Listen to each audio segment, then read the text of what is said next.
What's up guys, Joe at Driven Films here, and today I'm reviewing the 50mm Anamorphic lens by Sirui. Now I know I'm real late to the game on this lens review, however, I came across the Sirui 50mm Anamorphic while booking some gear on lensrentals.com for an upcoming gig. So I came across the lens and I decided, well, why not? Why not pick it up, rent it, and see how it does on the Pocket 4K?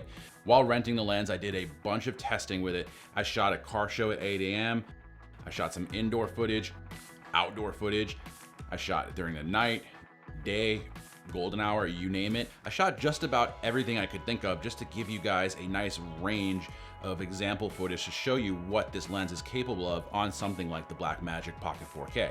So if you're like me and you're just now getting into shooting on anamorphic lenses, or if you are thinking about shooting on an anamorphic lens, I'm gonna briefly explain what this lens will do to your footage. The 1.33 anamorphic takes a 16:9 image and squeezes it essentially into a 2.41 aspect ratio once it is de-squeezed. Now, one thing to keep in mind when you're shooting with this lens on a Blackmagic Pocket Cinema 4K is you do not shoot in the anamorphic recording mode. You actually shoot in the 4K DCI mode, and then you switch your de-squeeze on. To enable de-squeezing on the Pocket 4K, you simply go over to the monitoring section in the menu and you turn on 1.33x de-squeeze. This will give you that widescreen aspect ratio when you're shooting, and then when you're monitoring, whether it's on your camera or on an external monitor, you're not seeing a stretched out or distorted image. Now, of course, I did all of my testing on a Blackmagic Pocket Cinema 4K, but you could also test this lens out on something like a Lumix GH5, GH5S, a GH4 even. You could also shoot it on a Zcam E2 M4.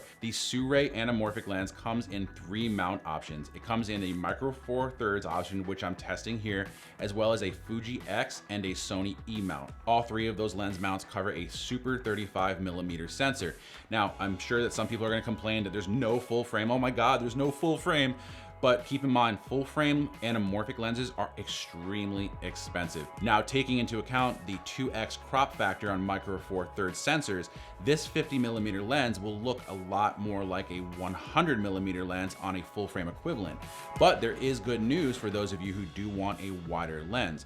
Sirui just announced the 35mm version of this lens, and you can find that on their Indiegogo page. I'm gonna put a link to the Indiegogo down in the description below, as well as links to the lens if you do want to pick it up. Now let's talk about the characteristics of this lens. And before we do so, I want to remind everyone that this is a 1.33 anamorphic lens, so do not expect it to look like a 2x anamorphic. The bokeh is definitely wider than that of a 2x anamorphic. However, it does have that very characteristic oval shape, and it is very noticeable in your shots. The typical anamorphic flares that this lens produces are very blue, they're very distinct, but they don't overwhelm the shot.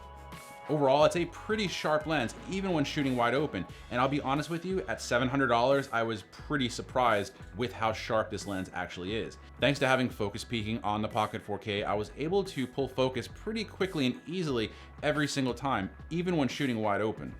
Due to the longer focal length, I did find that this lens has some very nice background compression. It helps to separate the subject matter off of the background.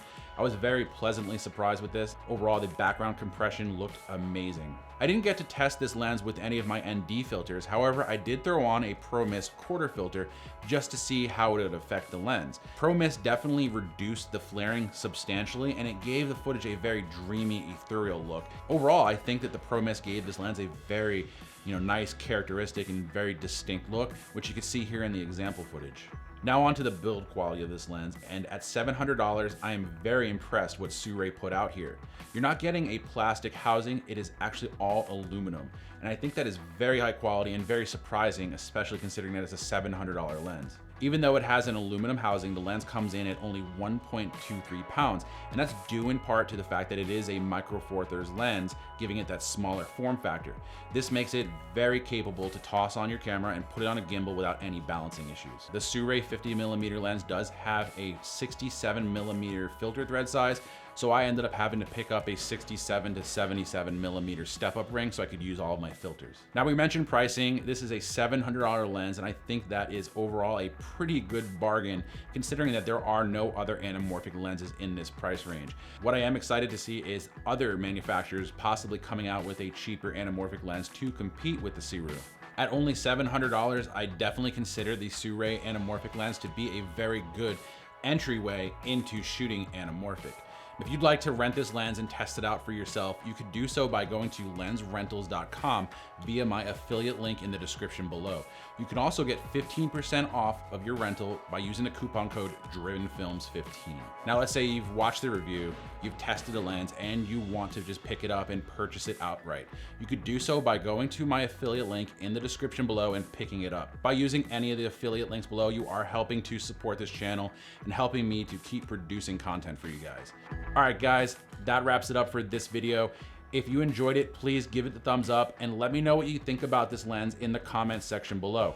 Did you find this lens to be complete and utter garbage? Were you unimpressed with the example footage? Or are you just simply excited that there is now an entry-level, high-quality anamorphic lens that you could pick up for just 700 bucks? Either way, let me know in the comment section below. I'd love to hear from you. If you are looking for more camera gear reviews, more footage from the Blackmagic Pocket Cinema 4K, more filmmaking advice, do me a favor, hit that subscribe button and tap the bell icon next to it so you don't miss out on any of my future videos. Until next time, take care.